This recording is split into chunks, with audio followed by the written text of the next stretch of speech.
ये आदमी ने वो इतिहास रच दिया जो टाटा, बिरला, बहुत सारे जो बिजनेसमैन थे पुराने, मोदी, वो ना कर पाए। इसने बहुत कम वर्षों में वो सफलता पाई। हालाँकि ये किसी पेट्रोल पंप पे पेट्रोल भरा करते थे, गल्फ के अंदर। और वहाँ पे इन्होंने एक बड़ा पर्पस सेट किया कि मैं ये जो पेट्रोल आता है ना, ये कहाँ से आता है? बोले रिफाइनरी से आता है। तो मैं इस दुनिया की सबसे बड़ी रिफाइनरी लगाऊँ, ऐसा पर्पस सेट किया। अब आप ये सोचिए कि एक आदमी अपनी ज़िंदगी में क्या ऐसा सोच भी सकता है? जैसे कल हम बात कर रहे थे कि एक आदमी जो बिल्कुल महादलित, पिछड़ा, गरीब, कोई टेक्नोलॉजी नहीं, कुछ कुछ भी नहीं उसके पास, कोई हथियार भी नहीं ज़्यादा, और उसने ऐसा ठान लिया कि मुझे ये पहाड़ हटाना है। मतलब आपका जो ठानना है, आपका जो जो पर्पस सेट करना है, आप में जान नहीं होती, किसी भी इंसान में जान नहीं होती। जान होती है उसके पर्पज़ में। पर्पज़ कितना स्ट्रॉन्ग है। ये जो पर्पज़ है ना, ये पहाड़ को हटा देता है। ये पर्पज़ एक पेट्रोल पंप पे पेट्रोल भरने वाले आदमी को इतनी ताकत, सामर्थ्य दे देता है कि ये दुनिया की सबसे बड़ी रिफाइनरी लगा देता है, जो जामनगर के अंदर लगी हुई है, रिलायंस पेट्रोलियम। ये व्यक्ति हिंदुस्तान का सबसे अमीर व्यक्ति बन गया। आज उसके बेटे हैं मुकेश अंबानी। रिफाइनरी तो लग गई, लेकिन कई बार आपने देखा होगा, मेरा एक कैप्शन आता है, रुकना मना है। मुकेश अंबानी रुके नहीं, फादर ने वो रिफाइनरी लगाई, तो फिर उन्होंने अलग फील्ड में काम करना शुरू किया। कुछ लोग सोचते हैं कि मेरा ये फील्ड है, मैं बहुत सारे लोगों को देखता हूँ, मेरा तो साहब इंजीनियरिंग का फील्ड है, हम कहाँ इन सब चीज़ों में, मैं तो डॉक्टर हूँ, मैं तो, ये जो लेवल लगा के घूम रहे हैं, ये सब गरीब रह जाते हैं जिंदगी में। लेवल मत लगा लेना। कोई लेवल लगा देता है आपके ऊपर कि आप इंजीनियर हैं? माँ के पेट से इंजीनियर पैदा हुआ था, जज पैदा हुआ था, टीचर पैदा हुआ था। माँ के पेट से तो फ्रेश आया था तू, बिल्कुल इंसान जो कुछ भी कर सकता है, ऐसा इंसान पैदा हुआ था। लेवल लगा लिया अपने माथे पे, मैं इंजीनियर हूँ, मैं डॉक्टर हूँ, मैं वकील हूँ, मैं फलाना हूँ। ये लेवल लगा के घूम रहे हैं हम। क्या किसी बिजनेसमैन के सिर पे आपने लेवल देखा? रतन टाटा के सिर पर लेवल देखा? उनको क्या बोलेंगे? स्टील मैन्युफैक्चरर बोलेंगे, या टाटा मोटर्स के मालिक हैं, या टीसीएस के मालिक हैं? बिजनेसमैन कभी लेवल नहीं लगाता अपने सिर के ऊपर। गरीब आदमी अपने सिर के ऊपर लेवल, मैं मजदूर हूँ, मैं मजदूर हूँ, मैं मजबूर हूँ, ऐसा लेवल लगा लेता है। बिजनेसमैन कभी भी अपने सिर पे लेवल नहीं लगाता। आज के बाद यदि आपने कोई लेबल लगा रखा है तो उसको उखाड़ के फेंक दीजिए, और ज़िंदगी में किसी को अपने सिर पे लेबल चिपकाने के लिए अलाउ मत कीजिए। आप वो व्यक्ति हैं जो अपना भाग्य खुद लिखेंगे। आप अपने सिर पे कोई लेबल मत लगाइए। आप सिर्फ़ कामयाबी का लेबल लगाइए कि आप किसी भी फ़ील्ड में जाएँ, अमीर और कामयाब हो सकते हैं। अगर ऐसा ना होता तो मुकेश अंबानी टमाटर ना बेच रहे होते, लेबल लगा लेते कि सब्ज़ी वाला कौन बने। उसको पता है कि नेटवर्क बनाना है मुझे। ज़िंदगी में अमीर और कामयाब लोग सिर्फ़ एक ही काम करते हैं, वो नेटवर्क बनाते हैं और कुछ नहीं करते। सिर्फ़ और सिर्फ़ नेटवर्क बनाते हैं। वो ना कोई नौकरी करते हैं, ना कोई धंधा करते हैं। मैं आपको फिर बता देता हूँ, जितने भी बड़े कामयाब बिज़नेसमैन हैं, देखो ज़रा उनकी तरफ आँख उठा के, सोचो ज़रा उनके बारे में। आज मुकेश अंबानी के रिलायंस समूह के नीचे मैं नहीं समझता कि कम से कम 30 से 40 लाख लोग काम करते हैं। आज मैं नहीं समझता कि रतन टाटा की जो कंपनियाँ हैं, उनके अंदर लाखों लाख लोग काम करते हैं। ये व्यक्ति है कर्नल सैंडर्स। 63 साल तक ये आदमी, कोई खास उपलब्धि नहीं थी इनकी। 63 साल की उम्र में इस व्यक्ति ने पर्पस सेट किया कि यार एक ऐसा सिस्टम बनाया जाए जिसमें कुरकुरा चिकन मैं सप्लाई कर पाऊँ, और जन्म हुआ केएफसी का। ये केएफसी के मालिक है, कर्नल सैंडर्स। 60 साल तक तो पता नहीं कुछ नौकरी-वोकरी करते रहे या जो भी करते रहे। मन में कुछ दबा हुआ था, कोई बिज़नेस करना है, और कुछ ऐसा इनके दिमाग में हुआ कि यार ये जो चिकन है, ये लोग तक कैसे फ्रेश और कुरकुरा पहुँच जाए। इन्होंने इसी चीज़ को ख़ासियत बना लिया, और डिब्बा पैक जो वो पहुँचता है, वो एकदम कुरकुरा ही निकलता है। आज पूरी दुनिया इनका वो चिकन खाती है। पूरी दुनिया में केएफसी के नाम से इनकी चेन है। ये आदमी चला गया, लेकिन ऐसा काम करके चला गया कि पूरी ज़िंदगी ऐसा नेटवर्क बना के चला गया कि पूरी ज़िंदगी इनके परिवार को पैसा आएगा। उम्र कोई बंधन नहीं है। अगर आज तक आपकी ज़िंदगी में कुछ नहीं हुआ है, तो आप समझ लीजिए कर्नल सैंडर्स से तो छोटे ही हैं आप, उसके बराबर होंगे। अगर ये 63 साल में कर सकता है, तो हम 65 साल में, 70 साल में, 45 साल में, 50 साल में, 30 साल में, आप सारा ज़ीरो मान लीजिए अभी तक का। इसने ज़ीरो से तो शुरू किया था। 63 की एज में कभी भी कोई भी काम शुरू करने के लिए कोई भी एज ज़्यादा नहीं है और कोई भी एज कम नहीं है। आप जब जागो जब सवेरा, जब जागो तब सवेरा। कर्नल सैंडर्स है, पर्पस सेट किया। मायावती एक गरीब परिवार में रहने वाली, एक गांव में रहने वाली दलित लड़की क्या हिंदुस्तान के सबसे बड़े सूबे की 4 बार चीफ मिनिस्टर बन सकती है? ऐसा किसी ने सोचा होगा क्या? न रुकी न थकी, लगातार चलती रही। मैं इसमें नहीं जाऊंगा कि वो उनका पॉलिटिकल करियर क्या है, वो उनकी पॉलिसियां क्या हैं, बट मैं इस बात के लिए जरूर तारीफ करूंगा कि एक लेडी एक ऐसे समाज से निकल के दबंगों का जो जो प्रदेश है, उत्तर प्रदेश, मतलब गुंडे मवालियों का ढेर है वहां पे। ऐसा नहीं है कि सभी हैं, लेकिन काफी हैं, लोग डरते हैं। ऐसे प्रदेश का मुख्यमंत्री बनना, आप सोचो कि क्या-क्या इसको परेशानी आई होगी। आप सोच भी नहीं सकते, आप इससे तो बढ़िया ही पोज़ीशन में होंगे सारे लोग। कितने लोग अपने स्टेट का मुख्यमंत्री बनने का सोच सकते हैं? इससे सभी की पोज़ीशन अच्छी है। जब ये बचपन में जिस परिवार में रही थी, पली थी, बढ़ी थी, उससे हम सब अच्छी पोज़ीशन में हैं, सभी। सारा गेम सोच का है, सारा गेम पर्पज़ का है। पर्पज़ एक बार सेट हो गया कि मुझे कुछ करना है, मुझे कुछ करना है। करसन भाई पटेल गाँव-गाँव में साइकिल से निरमा के वो बना करके घर में सर्फ़ के थैलियाँ वो बेचा करते थे। तब छपा भी नहीं था निरमा, बस ऐसे ही बेचते थे खुला। आज निरमा को कौन नहीं जानता? क्या-क्या नहीं बना दिया इसने। Nirma university, Nirma cement, Nirma steel, Nirmax, पता नहीं क्या-क्या चीज़ें आज इनकी आ चुकी है। करसन भाई पटेल। नेटवर्क मार्केटिंग एक ऐसा फ़ील्ड है जो सबको एक्सेप्ट करता है, जो हर व्यक्ति को, कोई भी व्यक्ति है, चाहे वो गरीब है, अमीर है, उसका जाति नहीं पूछता, उसका कास्ट नहीं पूछता, उसका धर्म नहीं पूछता, उसका एज नहीं पूछता। वो कोई भी फील्ड से हो सकता है, किसी गांव से हो सकता है, देश के किसी भी प्रांत से हो सकता है, किसी भी बोली भाषा का हो सकता है। इन सब लोगों के अंदर कामयाब होने की पूरी काबिलियत है। बस एक चीज़ चाहिए कि क्या वो वाक़ई में कामयाब होना चाहते हैं और क्या वो वाक़ई में उसका कीमत अदा करने को तैयार है। कामयाबी का कीमत होता है, कोई भी चीज़, nothing is free in this world. हर चीज़ का कॉस्ट होता है, कामयाबी का भी कॉस्ट होता है, नाकामयाबी का भी कॉस्ट होता है और हमेशा नाकामयाबी का कॉस्ट कामयाबी की कॉस्ट से ज़्यादा होता है। इस वाक्य को दोबारा से सुनिए, नाकामयाबी की कॉस्ट हमेशा कामयाबी की कॉस्ट से ज़्यादा होती है और हम बड़ी आसानी से नाकामयाबी को गले लगा लेते हैं। नाकामयाबी बहुत महँगी पड़ती है, कामयाबी इतनी महँगी नहीं पड़ती। यदि प्लानिंग के साथ, मेरे गुरु ने कहा था कि यदि आपके पास ज़िंदगी में मौका हो, रास्ता दिखाने वाला हो और आप उसको कर सकते हो उस काम को, तो कर ही देना चाहिए। क्योंकि ऐसा कॉम्बिनेशन बहुत कम होता है कि आपके पास सही मौका भी है, सही काम भी है और रास्ता दिखाने वाला भी आपके पास सही आदमी है। अक्सर करके कॉम्बिनेशन नहीं मिल पाता, चाहे वो नेटवर्क मार्केटिंग कंपनियाँ हों, चाहे वो ट्रेडिशनल सिस्टम हो।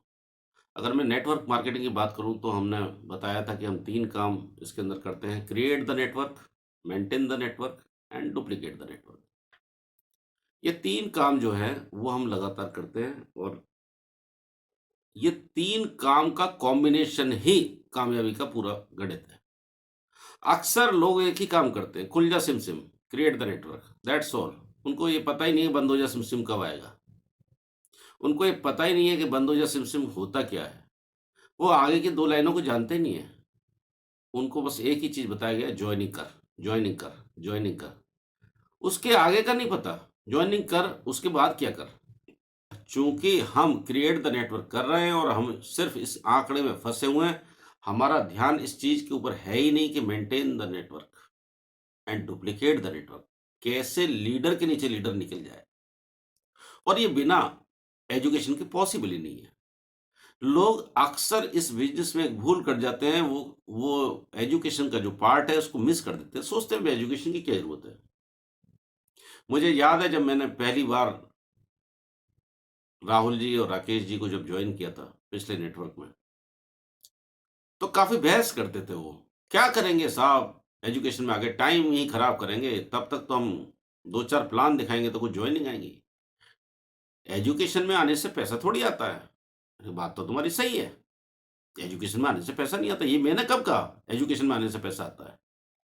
2 चीज़ें हैं, एक है नेटवर्क बनाना, हम जब प्लान दिखाते हैं तो नेटवर्क बनता है, और जब हम एजुकेशन में लाते हैं तो नेटवर्क मजबूत होता है, जड़ें मजबूत होती हैं। अगर हमने जड़ें मजबूत नहीं करी, सिर्फ़ हम प्लान दिखाते गए और लोगों को जोड़ते चले गए, प्लान दिखाते गए, लोगों को जोड़ते चले गए, तो वो ऐसे हो जाएँगे जैसे लावारिस बच्चे।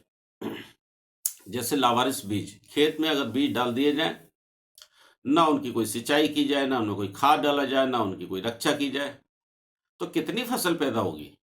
सिर्फ़ मुट्ठी भर आपने अनाज उड़ेल दिया वहाँ पे खेत के अंदर, तो क्या पैदा हुआ? कुछ भी नहीं होगा।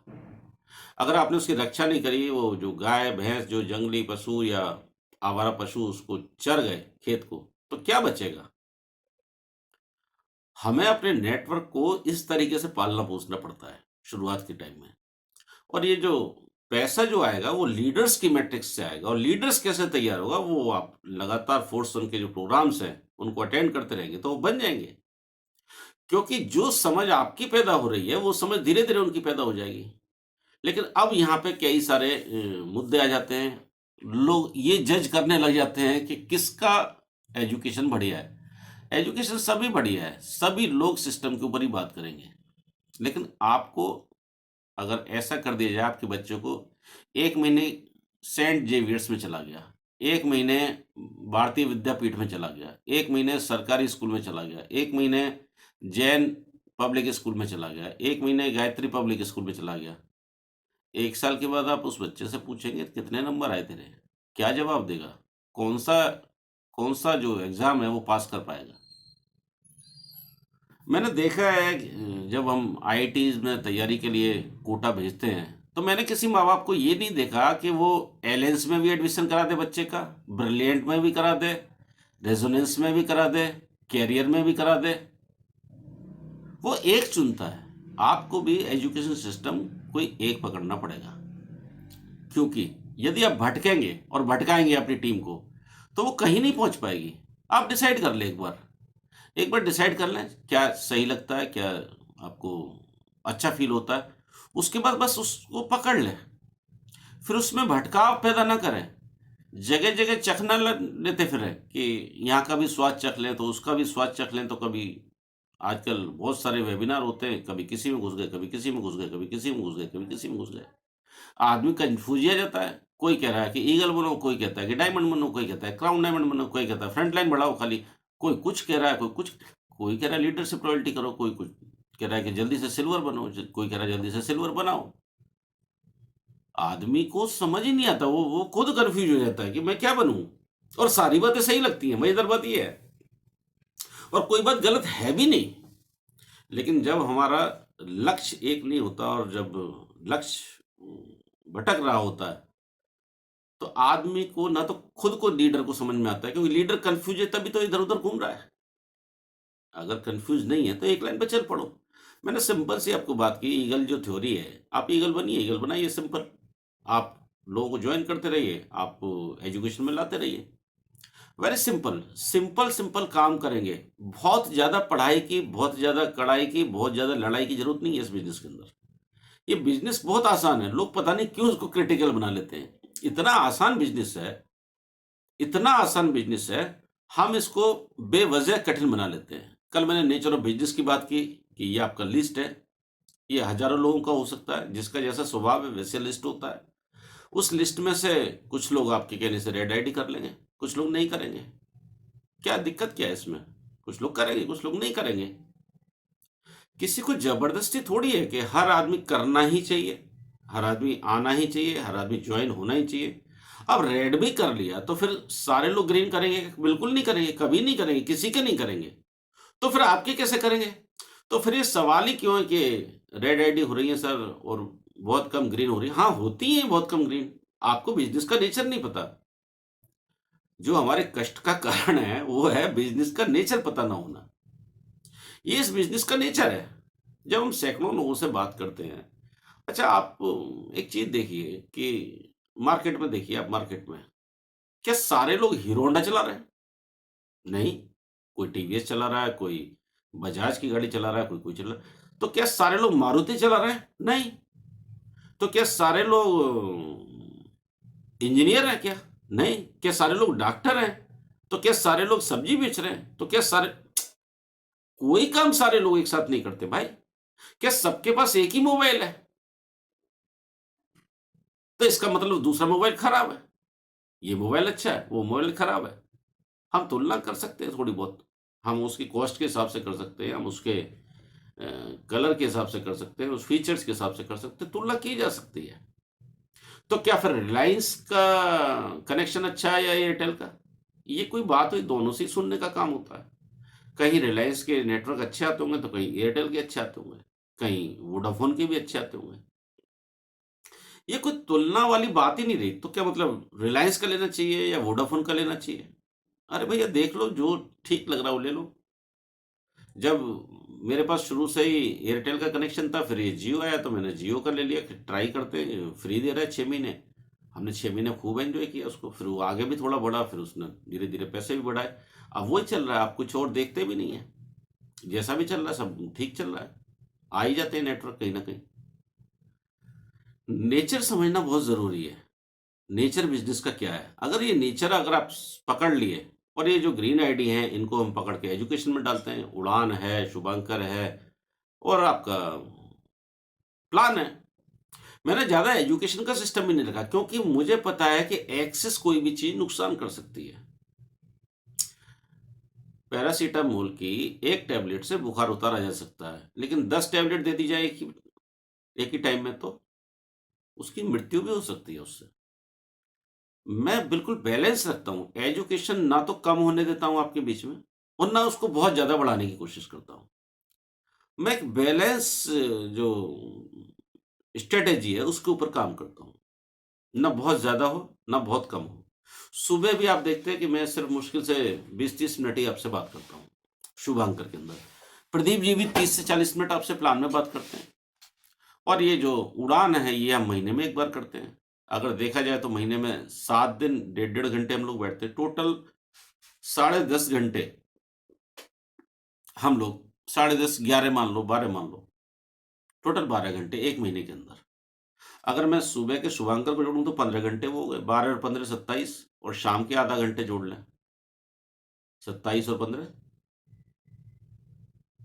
32 और 42, टोटल 40-42 घंटे हम पूरा मैक्सिमम, जिसके अंदर टोटल पैकेज आ गया आपका। इसके अलावा कुछ भी पैकेज और की जरूरत नहीं है, और किसी भी चीज़ की एक्स्ट्रा उसकी ज़रूरत ही नहीं है। 40 से 50 घंटे अगर हमने इसमें लगा दिए, और वो भी हमने जो टाइम चुना है वो ऐसा टाइम चुना है जो टाइम आपका किसी भी तरीके से वेस्ट नहीं हो सकता। सुबह 7 बजे, उस टाइम और क्या काम कर सकते हैं हम प्रोडक्टिव।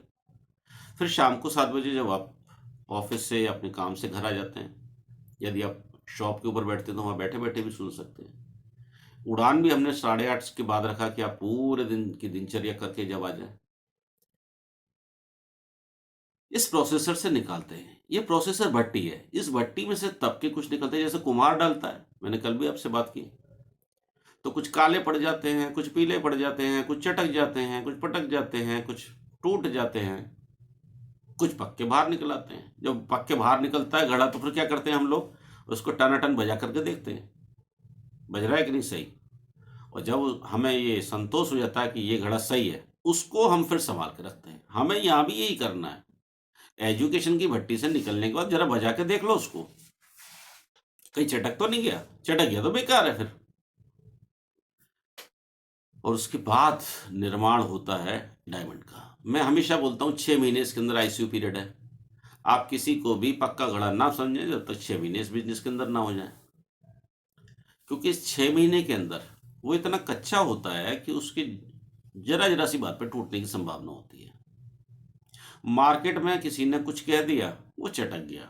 किसी ने एक तो वो पहले से ही दुखी था, वो 8-10 लोगों से मिल चुका, कोई इसकी बात नहीं सुन रहा, उसका कोई जॉइनिंग नहीं आ रहा, उसको समझ में नहीं आ रहा, अपलाइन से वो बात करता है तो अपलाइन में कोई ख़ास जवाब देता नहीं है, मीटिंग में भी आ रहा है, उसकी समझ में नहीं आ रहा मैं क्या करूँ? और ऐसे में कोई कहता है, "अरे! ये बेकार है यार।"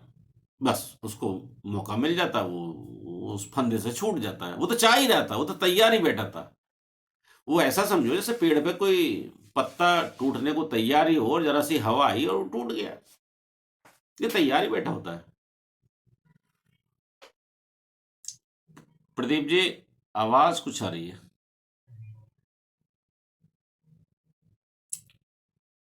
सक्सेस मंत्र, सक्सेस मंत्र मैं आपको देने वाला हूँ आज।